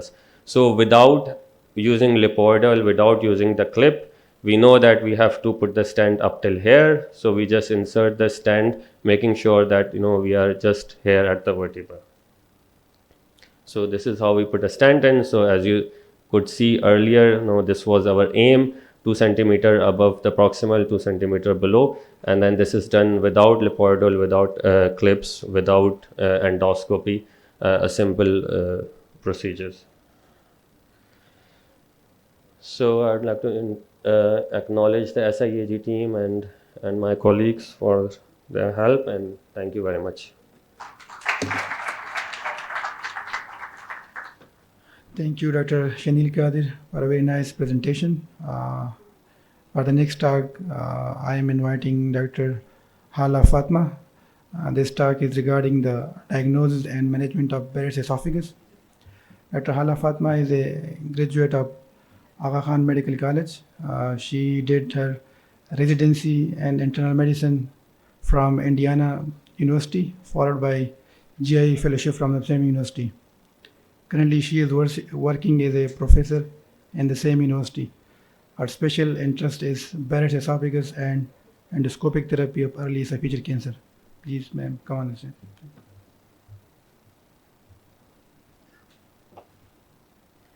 Assalamu alaikum. Thank you for the kind introduction. I'm going to talk about Barrett's esophagus diagnosis and management. It is a very detailed topic which can take a day, but I'm going to try to do justice to this topic and hopefully not rush through the slides. So the learning objectives today are to learn who and how to screen for Barrett's esophagus, understand the surveillance recommendations, and then know about the various modes of treatment, the endoscopic eradication therapy of Barrett's esophagus. So as we all know, Barrett's esophagus is conversion of the mucosa of the esophagus, mainly due to GERD over a long period of time. The normal mucosa, as we know, is squamous, and that gets changed into metaplastic columnar tissue. So this is what squamous epithelium looks like on an endoscopic. So right here, pearly white, and this is the salmon-colored mucosa, and you can see that this is more than a centimeter. This right here is the end of the gastric folds. Down here, you can see the hiatal hernia sac, and Barrett's is extending way above the end of the gastric folds. So it's important to know your landmarks when you're doing an endoscopy so that you don't misconstrue negative findings as Barrett's esophagus. So, what's the epidemiology of Barrett's esophagus? So, according to the SEER registry, it's about 5.6% in US and 1% worldwide. A recent meta-analysis of Barrett's esophagus risk factors actually showed that, and this included about 300,000 individuals. It demonstrated that the prevalence of Barrett's esophagus in the general population was 0.8%. And these are the various prevalences according to the risk factors, which are obesity, GERD, and age, male sex, obviously. But if you look at family history of Barrett's esophagus or esophageal adenocarcinoma, this prevalence goes up to 23.4%, just highlighting how important the family history is in Barrett's esophagus. These are the various guidelines. As you can see, we talked about this yesterday during our endoscopic hands-on workshop, where ACG, so most of the American guidelines and the European guidelines, their criteria is that it has to be intestinal metaplasia and it has to be more than 1 centimeter. So a lot of patients who are referred to us, as I talk to my colleagues here in Pakistan and also in USA, are patients who do not have Barrett's esophagus, but they get misdiagnosed as Barrett's esophagus and will continue to do surveillance. And this is important because we are spending a lot of resources in doing surveillance in these patients. So, what are the risk factors? I think most of us know the risk factors of Barrett's esophagus. However, again, if there is a family history of Barrett's esophagus or esophageal adenocarcinoma in first-degree relatives, the odds ratio goes up to about 12.3. So this was a systematic review and meta-analysis of 29 studies that included multiple obese patients with a BMI of 39 to 51.2, and they found that the pooled prevalence of Barrett's esophagus was 0.9%. So obesity does have a role. And then another study by in the clinical gastroenterology and hepatology in 2013 showed that it is actually central adiposity that affected the risk of developing Barrett's esophagus. And the association persisted even after adjusting for BMI. So this is the progression. GERD leads to specialized intestinal metaplasia that can convert into low-grade dysplasia, high-grade dysplasia, and adenocarcinoma. So a while ago, we were not even talking about screening for Barrett's esophagus, and this has become a thing now in the Western population, where patients who have chronic reflux symptoms and have more than 3 of the following. So age, male gender, white race, obesity, smoking, and family history of Barrett's esophagus in their first-degree relative should be screened. Now, AGA goes further and also eliminates chronic GERD as a defining factor. So, and the important thing here to realize is that a lot of patients who have Barrett's esophagus or esophageal adenocarcinoma never were diagnosed with GERD, or they never reported symptoms of GERD. And a lot of times this is because initially they have GERD symptoms, and the Barrett's metaplasia is actually more resistant to pain. And a lot of times patients will say, well, my GERD became better and I stopped treating it. And as a matter of fact, they had actually developed Barrett's esophagus.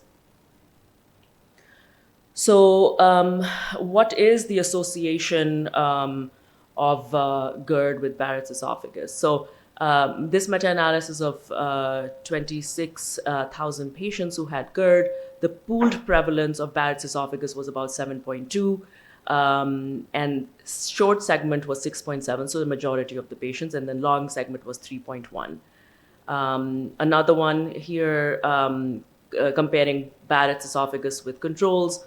GERD symptoms were in 93% in patients who had Barrett's esophagus versus 61%. Again, it's very difficult to associate the prevalence of GERD with Barrett's esophagus because a lot of times patients do not even have symptoms. Now, this study from our very own institution,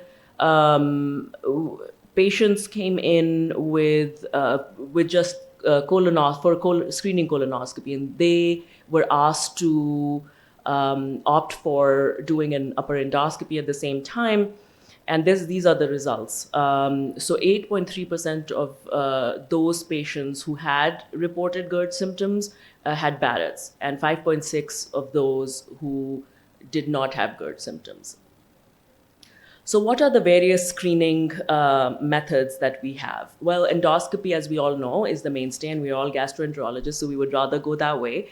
But obviously it's expensive, it is associated with some adverse events, and also is not available everywhere. So we need to have a few options where we can screen most patients without the cost. So unsedated transnasal endoscopy is one. You don't need sedation for this. It's associated with lesser adverse events, as well as it's cheaper.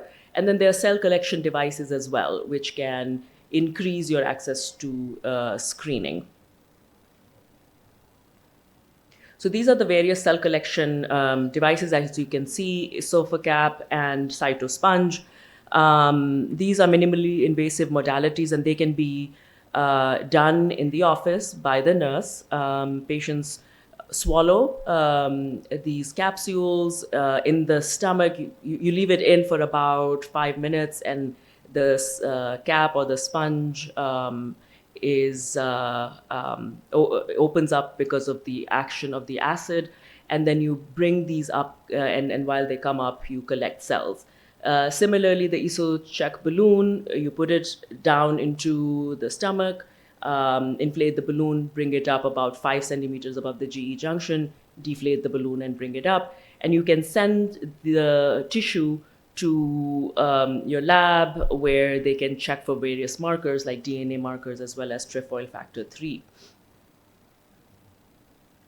Prague classification, just, this tells us the extent of the Barrett's esophagus. I usually use this in all of my patients who have Barrett's esophagus, and gives you a circumferential extent of metaplasia as well as the maximal extent. Very important to inspect Barrett's esophagus well, document all the landmarks, the crural, the hiatal narrowing, the end of the gastric folds, and the top of the Z-line. Important to clean very well, so use Simethicone where there are bubbles. Using a soft cap helps tack the mucosa down, so you can actually examine and biopsy the worrisome areas separately. Use high light resolution light endoscopy and electronic chromoendoscopy, so NBI. Examine slowly and attentively, and examine both in forward view as well as in retroflexion. So this study showed that endoscopists with more than 1 minute per centimeter inspection detected more suspicious lesions, about 54.2% versus those who had less than 1 minute per centimeter, with a very significant p-value, and also had a higher detection rate of high-grade dysplasia and esophageal adenocarcinoma. When you do surveillance, use high-definition white light. Definitely use electronic chromoendoscopy, and also important to note that there is a 9% absolute increase in dysplasia detection using chromoendoscopy as compared to white light. And you don't have to do dye-based. You can just do electronic chromoendoscopy, and that's sufficient. And chromoendoscopy does increase the yield of dysplasia, as we said, about 35%. So this is what we start off with when we screen for Barrett's esophagus and do surveillance based on the length of the Barrett's esophagus. If it is less than 3 centimeters, you surveil these patients every 5 years, and more than 3 centimeters, you surveil them every 3 years. And this is what we want to prevent, which is esophageal adenocarcinoma.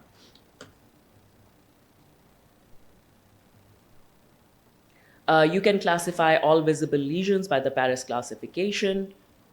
And this is white light versus NBI. If you see the vessels, here's in NBI, you see regular mucosal patterns with regular vascular patterns. And here you can see something abnormal, but when right here. And when you change it to NBI, then you can see all these mucosal so the vascular patterns are not following the mucosal patterns, and both of them are very irregular. When you biopsy, you do every 4 quadrants. This is the Seattle protocol, and separately biopsy the visible lesions and put them in a separate bottle. You need to confirm it by at least 2 pathologists, preferably including one with expertise in esophageal histopathology. The rate of progression depends on the grade of dysplasia, and the grade of dysplasia so far is the highest predictor for progression of Barrett's esophagus into esophageal adenocarcinoma. So when patients have no dysplasia and have short segment, they can have anywhere between 0.2 to 0.5% per year, which means that patients have a much lower likelihood of developing esophageal adenocarcinoma and dying from it. Low-grade dysplasia is about 0.54% and high-grade dysplasia is 1.73. Just an important note here, depending on which study you look at, the incidence and the progression rates are different. What are the other predictors of progression? One important one is the length of the Barrett's esophagus and male gender as well. And this is based on 20 cohort studies that included more than 74,000 patients.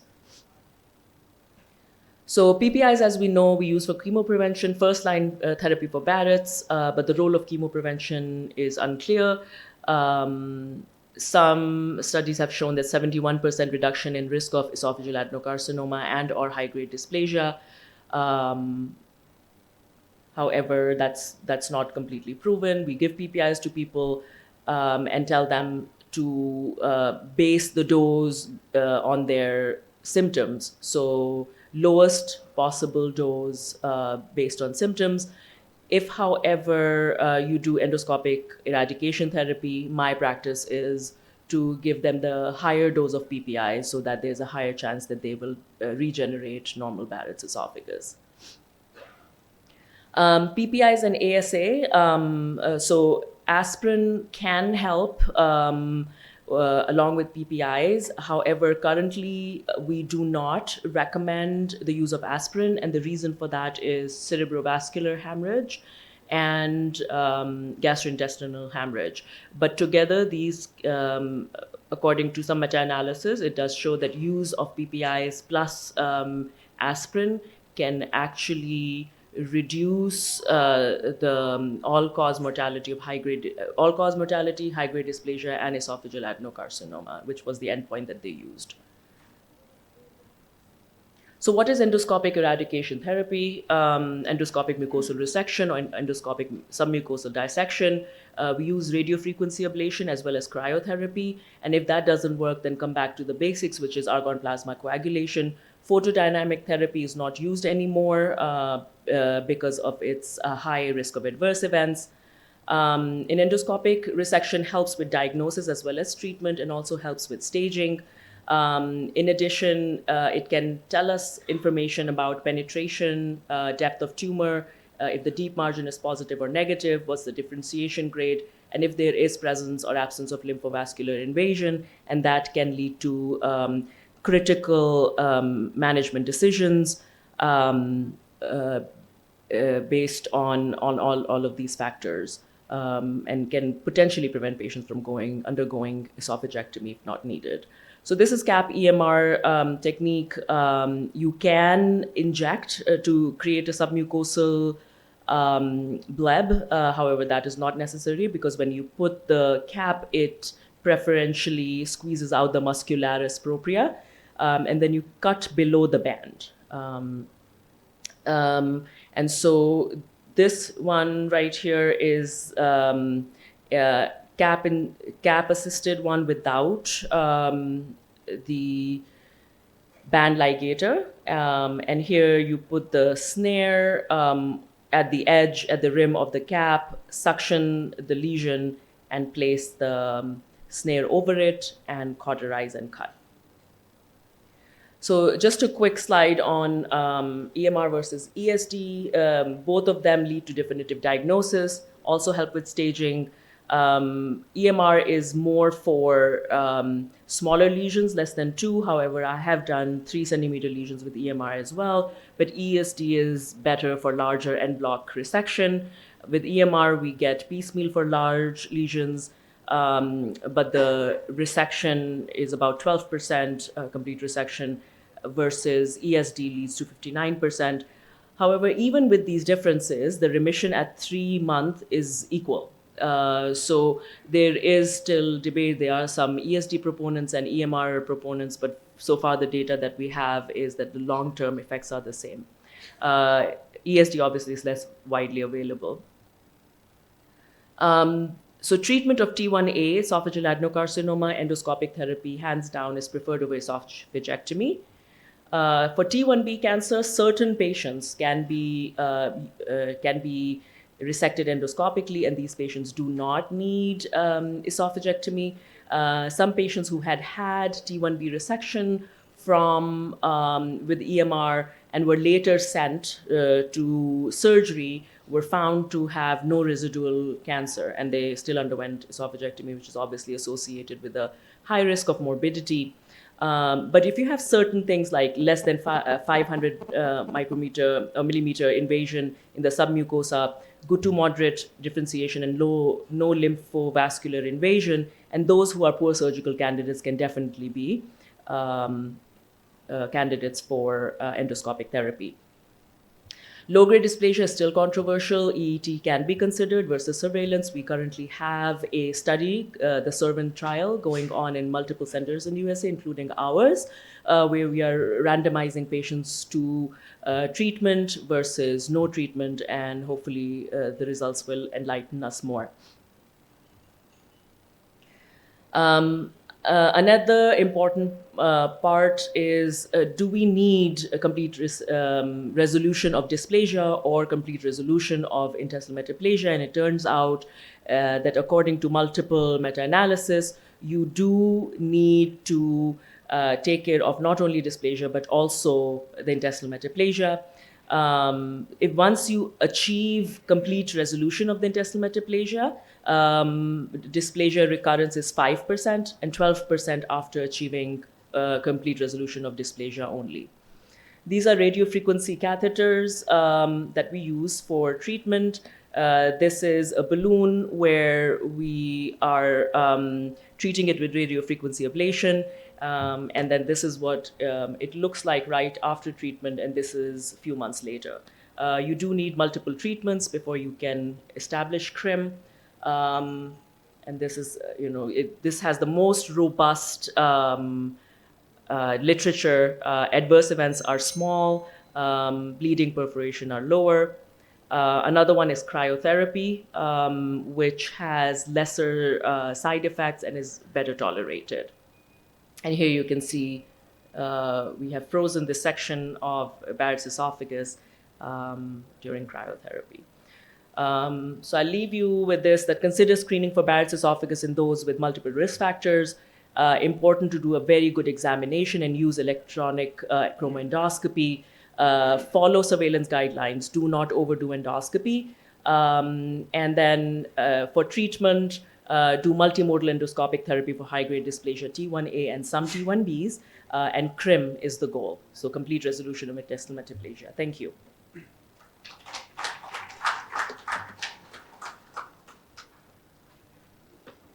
Thank you, Dr. Hala Fatma, for the very excellent talk. Now moving towards the last talk of today's session. It's regarding the PKs versus PPIs and the management of GERD. I'm inviting Professor Dr. Hafiz Mughis Athar for the last talk. Dr. Mughis Athar, he is currently working as a professor and head department of gastroenterology and hepatology at Faisalabad Teaching Hospital. He is fellow Royal College of Physicians and Surgeons. He is also FCPS medicine and FCPS gastroenterology. He has done fellowship in ERCP from Bangkok. There is an announcement regarding housekeeping. At the end of this lecture, there will be running tea because we are short of time regarding Juma prayers. Juma prayers is going to be at 1 p.m. and after Juma prayers, lunch will be served in the terrace area. But for the faculty, the lunch will be served on the back of the hall. So it's important to note that we are having no break for the running for the tea right now. After this lecture is ended, there will be running tea arrangement on the back of the hall. Thank you all. Bismillahirrahmanirrahim. I am thankful to organizers for inviting me and presenting this topic in annual conference of PSG. So, redefining the GERD, Montreal Consensus Panel, a condition when the reflux of the stomach contents cause troublesome symptoms and or complications. Usually we have reflux after meal, during night time, or after taking some foods, spicy foods. But if it is causing chronic symptoms or complications, it is gastroesophageal reflux disease.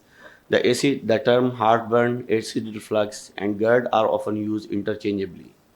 Acid reflux is a common medical condition that can range in severity from mild to serious, and reflux disease is the chronic, more severe form of acid reflux. The heartburn is a symptom of acid reflux and GERD. So there are different studies in which their prevalence of the GERD is from 10%, 15%. So average is about 1 in 5 people have GERD. So Pakistan in somewhat light zone, not in dark, not in blue. So what are the risk factors in which we have smoking, large meals, consuming triggered foods or fatty foods or fried foods, going to sleep shortly after having meal, drinking alcohol or coffee or soda, and taking medications without consulting doctors. So we have anti-reflux mechanisms in which there is saliva, there is angle of haze, there is lower esophageal sphincter contraction, and low intragastric pressure. But when the anti-reflux measures, they are overcome by the reflux, the damaging contents or the damaging factors in which there is abnormal esophageal clearance and decrease in the esophageal mucosal resistance and prolonged lower esophageal sphincter relaxations and hiatus hernia. So when these conditions are present, the patient may have gastroesophageal reflux disease. The gastroesophageal reflux disease causes quality of life impairment in terms of sleep, work, and meal. So what are the factors behind increasing numbers? In which increase in the prevalence occur over a relatively short period of time points to the predominant role of environmental factors, growing affluence and socioeconomic development in Asia, and lifestyle changes, change in the diet and physical activity, and increase in the BMI and obesity. We have pandemic of obesity, we have decreased physical activity, even by the educated people, and after, last, the increased life expectancy, which will lead to the chronic diseases like GERD more prevalent. So when we have GERD, if there are, we have to look for the alarm symptoms in terms of dysphagia or dinophagia, bleeding, anemia, weight loss, early satiety or vomiting. So if these alarm symptoms are present, we can go for the endoscopic and diagnosis to diagnose these things. But if the alarm symptoms are not there, we can start the PPI. And they have very good sensitivity and specificity in terms, and there is simple GERD and clinical diagnosis of reflux without any complications, without any abnormal symptoms or alarm symptoms, and we can start on the PPI, and if there is good response, we can taper on the dose. But if there is no response, we can go for to diagnose the underlying disease or underlying condition. And if it is normal, we can have the other thing, any extraesophageal symptoms. If extraesophageal symptoms are present, then consider referral for the ENT or chest specialty. If no extraesophageal symptoms are present, then pH monitoring, ambulatory reflex measurement, or esophageal pH monitoring, or other studies can be done if these conditions are present. If EGD is abnormal, then we will treat according to that. And if the pH monitoring is abnormal, we optimize medical therapy and consider surgical and endoscopic therapies. If it is normal, then consider functional heartburn or reflex hypersensitivity. So if there are extra GI symptoms in the form of cough, asthma, or laryngitis, and if the patient have GERD symptoms as well, we can start on the PPI therapy. But if the patient have only cough, asthma, and laryngitis, we can get the referral to the chest specialty. So we will, how we will manage these patients? The most important is exercise regularly, sit up straight, and quit smoking. Avoid alcohol, eat small meals throughout the day, not large meals. Chew food slowly. It will help the saliva to work for the as an anti-reflux measure. Avoid heartburn triggers. Wear loose and comfortable clothing. Sleep with your head and shoulders prop up. May be difficult for us. Minimize caffeine and alcohol consumption, and avoid lying down at least 3 hours after the meal. So current management in the form of, we have H2 blockers, we have proton pump inhibitors, and we have PCABs, and we have the endoscopic measures, and we have surgical treatment. And we have the long history of the PPIs, starting from the omeprazole, then second generation in the form of lansoprazole, pantoprazole, esomeprazole, then we have DDR technology in the form of dexlansoprazole. And we have combination therapies in the form of sodium bicarbonate or the other things. So what are the challenges associated with the PPI? They require acidic environment for activation, and they provide maximum acid suppression after 3 to 5 days of dosing. And PPI should be taken 30 to 45 minutes before meals. And reflux symptoms are not sufficiently relieved after the first dose, and acid elimination during the nocturnal period is weaker. So these are the problems associated with the PPIs. So options for optimization: lifestyle modification to intensify the lifestyle modifications, improve the compliance. We will ask the patient by the history that whether taking PPI regularly and doing the lifestyle modification, ensure proper dosing time, duration of therapy. These two things, split the dose or double the PPI dose, this is another option, and switch to another PPI. This is another option as we are concerned with the PPI, and PCABs are another option. So if you increase the dose, there are studies compared with to omeprazole 20 milligram, only 26% patients responded by omeprazole 40 milligram or the lansoprazole 30 milligram twice daily.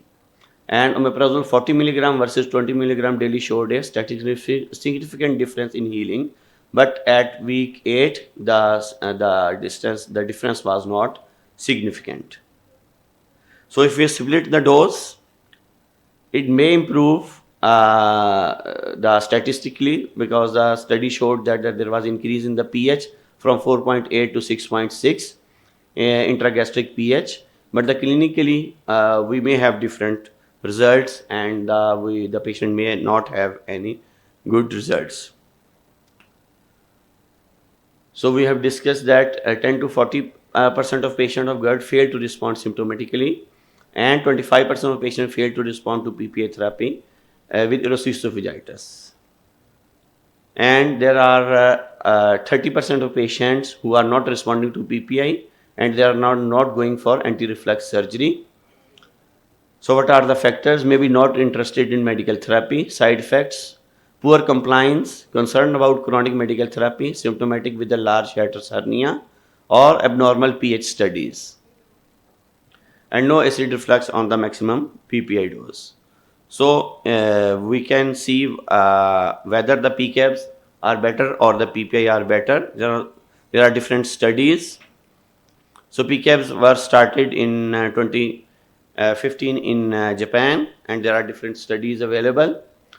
So by the PCABs, they bind ionically to reversibly to the proton pump and stable in the acid, and they are highly accumulated in the canaliculi and slow dissociation rate as compared to the PPI. So they started the PPI start from the 3 to 5 days, and they start on the first day because of the high efficacy as claimed by them. And proton pump inhibitors, the proton pump activation is necessary for the PPI and not necessary for the PCABs, and there is increase in the intragastric pH by the PCABs. And acid suppression at night are more than as compared to the PPI. And effect on the urea breath test may be not too much difference.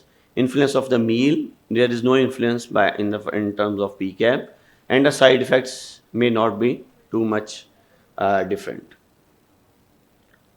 So there is a very old study in 1997 as comparing the PPI versus H2 blockers, in which the PPI had good role in preventing the GERD or improving the GERD symptoms as compared to H2 blockers and sucral fate. So is the PCAB are better or the PPI are better? So this is one study which showed that there is in long-lasting acid suppression starting from the first day and dose-dependent further increase at day 7 in the form of the increasing the pH or decreasing the acidity.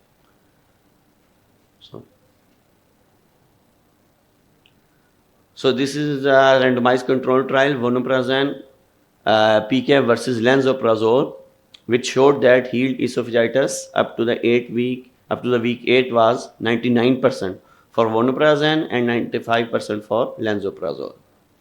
No data showed that PCAB was effective to relieve the symptoms of mild esophagitis or non-erosive reflux disease. So efficacy of PCABs for improving symptoms in patients with reflux esophagitis, non-erosive reflux disease, and functional dyspepsia. They studied the changes in the GERD score. So the study showed that the GERD score was decreased after taking the PCABs from the baseline, and in the NERD, a non-esophageal reflux disease, and in the functional dyspepsia. So according to, on the basis of this study, the authors, they recommend in the PPA resistant GERD patients, we can start on the PCAB as a standard dose, and we can move by the result. If the result is good, then we can put on the maintenance dose, or we can increase. So this is another meta-analysis which showed a comparison of efficacy and safety of PCABs versus PPIs. PCABs showed a higher rate of healing and maintaining a safety profile comparable to PPIs and unique pharmacological properties, allowing for the enhanced acid suppression. We can see that at week 2, week 4, and week 8, there is difference in the GERD scores. And these are the studies in 2015, 2016 by the different authors. There is slight balance towards the PCABs. This is week 2, week 4, and week 8. And this is the side effects which are not different. So in terms of GERD response, another study published in Digestive Disease and Sciences, comparative study of esomeprazole and vonoprazan, showing the short-term symptomatic relief in gastroesophageal reflux disease. But in this study, we can see that the difference between esomeprazole and vonoprazan is not significant, and the both graphs are going side by side. So in terms of sufficient relief and in terms of complete resolution, the both drugs were were similar or no difference between them. There is another study which showing role of acid suppression in acid related diseases, PPI and PCABs. So in this study there was a good response of the PCABs, and after this study the authors recommend after the this is the conventional recommendation that severe esophagitis we can continue on the PPI or we can share the patient to the surgery. And they recommend that in mild esophagitis or severe esophagitis, we can start patient on PCAB standard dose at for 4 weeks, and we can continue on the maintenance therapy, standard dose or the half dose. If the patient are not responding, we can send them for the surgery or endoluminal therapy depending on the case. So this is another study, neurosurgical gastroenterological motility journal, and they studied the effect of the drugs at week 12 or week 24, in which there is comparable effects. This is slightly in favor of the PCABs, and here also in slightly in the favor of the PCABs, and in NERD as well. And for the, if we see the factor of the or the variable of the symptom free days, this also the PCABs were superior, found superior. So in this study, PCABs were effective in patient with PPI resistant GERD, and when the patient was switched to vonoprazan 20 mg for 4 weeks or more, endoscopic improvement was observed. So this is another study showing the superiority of the vonoprazan, and this is another study showing the symptoms of the reflux disease, showing the improvement in the resolution rate and the symptomatic relapse in the 24 weeks maintenance phase. So there was a relapse. Vonoprazan therapy is effective for initial and maintenance therapy and improves heartburn and patient satisfaction significantly. So we can see that there was changes in the FSHD score at baseline and after an initial therapy in the reflux esophagitis group, in NERD group, and in the PPA resistant group. So this is the bar graph showing the difference in the efficacy in the reflux group, in NERD group, and the PPI resistant group. So in terms of the baseline, in terms of the FSHD score at the baseline and after initial therapy, and for the satisfaction at baseline and initial therapy, and improvement in the symptoms and resolution rate. So I will conclude on the basis of these studies that the PCABs may be superior to PPI, but results are heterogeneous. In some studies they goes in favor of the PCABs, but not in all. And further large scale studies are needed, and lifestyle modifications are necessary. And the patients who are not responding to PPI, in typical GERD patients, we can go towards the esophageal pH monitoring, impedance pH monitoring, and high resolution manometry should be done before the invasive procedures. Endoscopic management is important alternative to surgery, but the patient selection is important, and these endoscopic management can be done in the patient who are not having hiatus hernia. The patient who are having hiatus hernia, they can be referred to the surgery for the Nissen fundoplication. Thank you very much for listening. Thank you, Dr. Mughis, for a very nice talk on PK versus PPI. Now there is an announcement. All the participants are requested to mark their attendance for CME credit hours accreditation. Now the session is open for question and answers, and at the same time running tea is available on the back of the hall, Anybody who want to get tea, they can have tea as well. But the session will continue, and we will start with the next session soon. Question and answers. Any question and answers, please. My question is to Dr. Hala regarding the Barrett's esophagus. So it's two questions. One is for if you find a dysplastic nodule, is there any role of EUS? Do you do EUS before taking it out? And the other question is, one of the criteria for developing Barrett's is, more than 50, male, smoker, obesity, chronic GERD. We see all that in patients in Pakistan as well, but we don't see much Barrett's esophagus in patients here. So is there any environmental factors or other factors which is why we are probably not seeing so much Barrett's, because most of our patients fit all these criteria?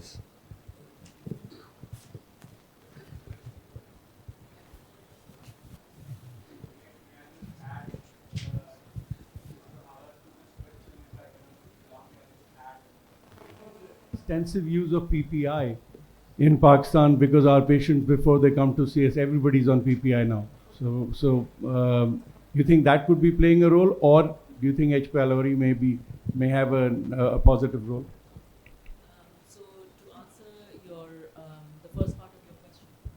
So to answer the first part of your question, if there is a nodule in Barrett's esophagus, that is cancer until proven otherwise.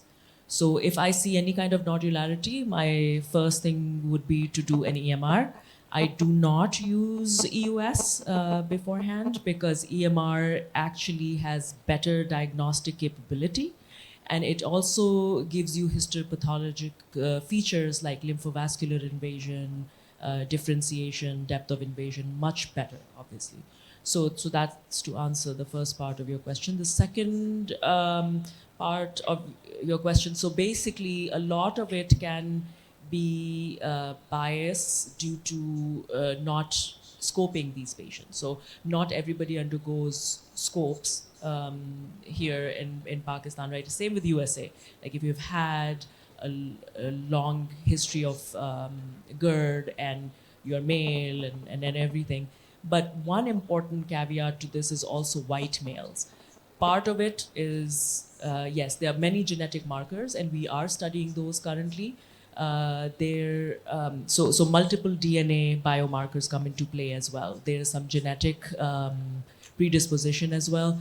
But from all the studies that we have, again, most of these studies were done in the Western population, in Caucasian population, but being a white male is a higher risk factor. So overall, the prevalence of Barrett's esophagus might actually be lower here. But I guess we need to do more research to find out the exact numbers. Use of PPIs, believe it or not, we are overusing PPIs in USA as well. So I don't think that has a role to play in it. Plus, we haven't established any correlation, like does PPI actually reduce the risk of high-grade dysplasia and esophageal adenocarcinoma? No. Second, you bring out a very important aspect of H. pylori. Yes, H. pylori is higher here than is in USA, and obviously because of that, that can actually have a protective effect on Barrett's esophagus and esophageal adenocarcinoma. So yeah, very important point. Just to add one thing, because you're practicing there, I've hardly seen a reflux patient that comes to see me in my clinic, whatever age, who's at least average endoscopies here are 2 before they come and see us. So everybody's endoscoped here. I was interested in looking at the alarm symptoms and those who do not respond. Trust me, if we do an audit here, I don't know what the practice in USA is, but I haven't seen many patients coming back from there either without an endoscopy. So I guess we are doing a lot of endoscopy, but this particular problem is less here, probably because of the genetic or whatever factors, but certainly it is much less. And the other problem that you highlighted is that when it's diagnosed, quite often it's incorrectly diagnosed, like you saw even yesterday. So I think that's very important. And then, this cancer word coming with Barrett's on the net actually knocks the person out and ends up having to go through what they were going through yesterday. I have a question for Hala and Dr. Maurice, and actually, Saad, just the same questions. You know, we're using PPIs and PCAPs very diligently. I mean, we use them a lot, and the question is, I mean, if they're not responding to twice a day PPIs or not responding to PCAPs, are we just chasing the wrong bark here? I mean, these people either don't have reflux or they should be considered for anti-reflux surgery. I think we talk about PPIs and PCAPs, but we don't talk about anti-reflux procedures as much. And I think what my point is, we should lower our threshold for sending patients for anti-reflux surgery at a higher rate. And then the question about Barrett's, you know, when you do ablations, and when I do ablations, we see a lot of recurrence. I mean, up to 25, 40% at 5 years have recurrence of at least non-dysplastic Barrett's again. Those people also, I mean, if they have been on high-dose PPIs and they're still recurring, then again, we should be considering anti-reflux procedures in these people after ablation. What are your thoughts on that?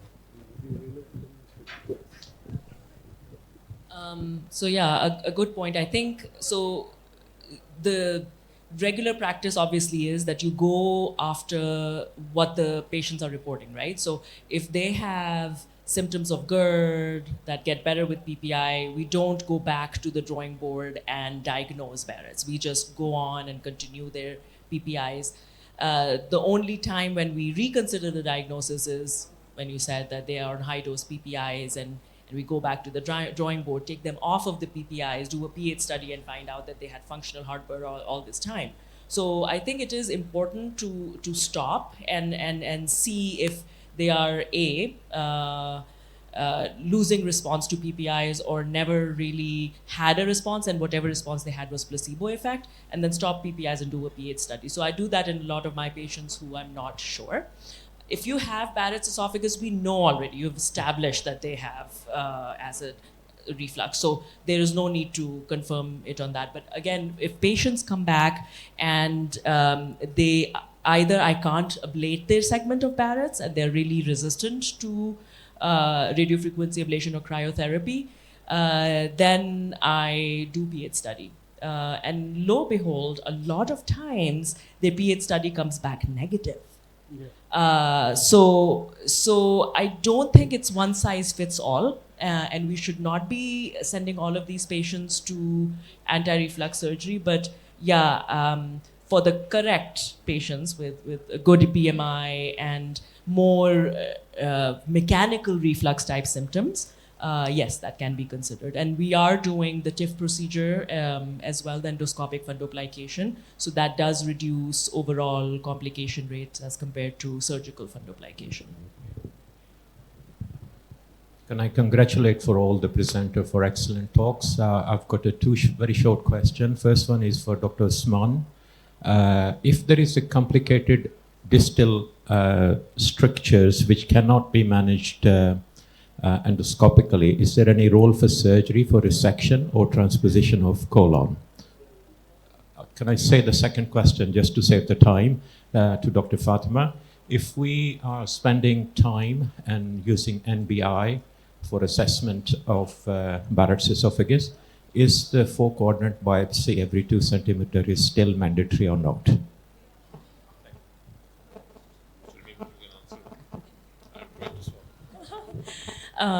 Yes, to answer your question, yes.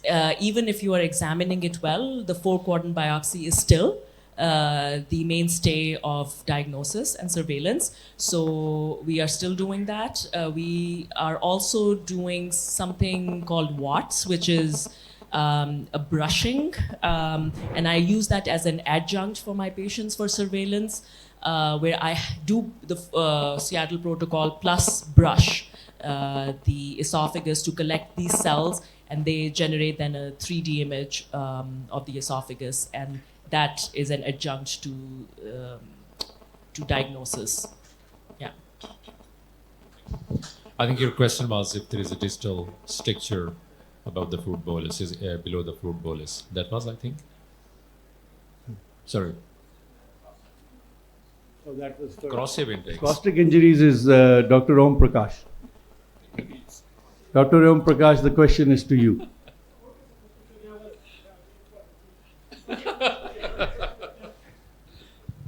Sorry, I think there's a lack of caffeine.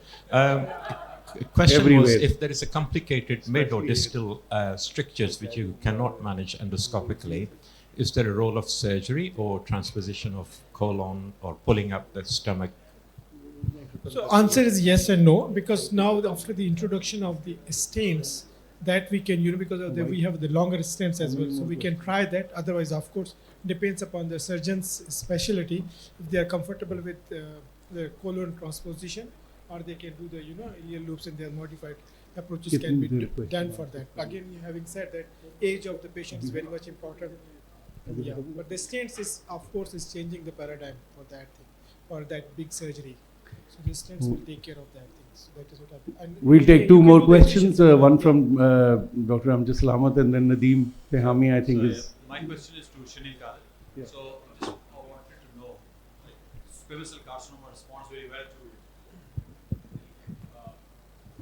therapy. But my impression is a lot of people get stented and a lot of people get. You presented a large number of patients. So I just wanted to know how many of those patients actually ended up with the radiotherapy rather than stenting, and how did they respond to?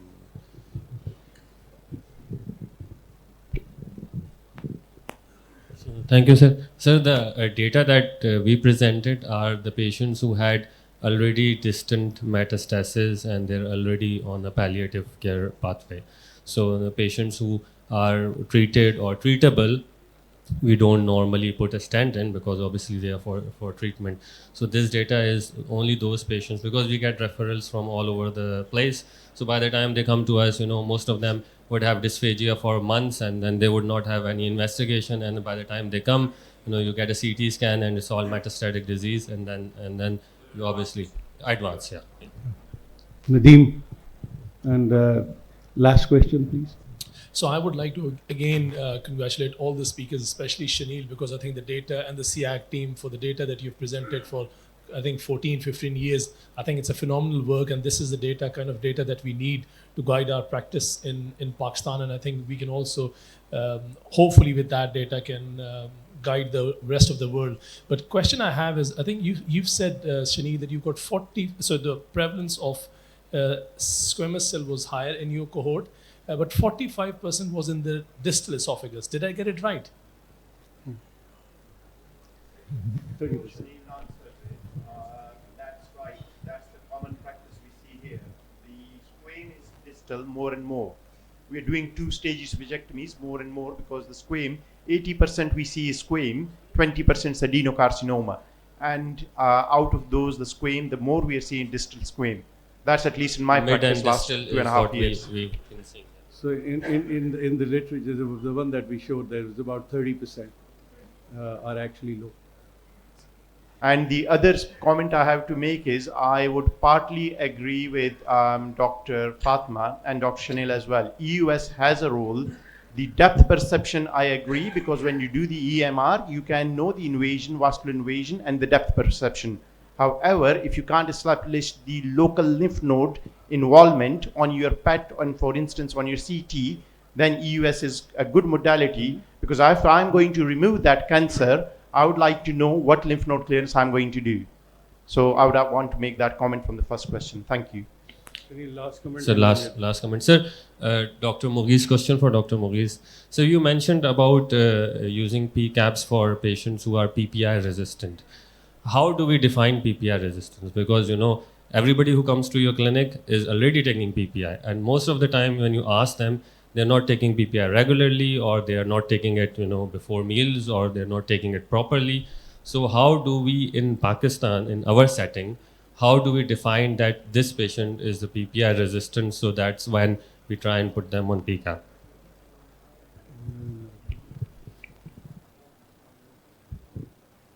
Thank you for question. So the PPI resistant cases are the typical patient who have typical GERD, and we give them PPI, and they don't have other diseases. But there are algorithms available. So we give PPI on the typical GERD patient as a first dose, and then if it is not treated, then we increase the dose. So by increasing the dose, if they are not having relieved their symptoms, then they are PPI resistant cases.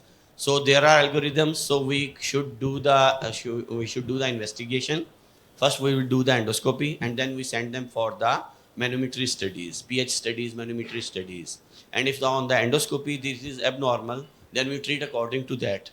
And if the pH studies they are abnormal, we treat according to that. Thank you. Remains for all of us here to thank the audience, thank the speakers for excellent talks, and also for keeping on time. I only realized one thing here, that with the system you have of tea, working tea, you need to ensure that people sitting here are also included. Thank you. I am requesting the chairs and the speakers of session 1 to please come on the stage for a group photo.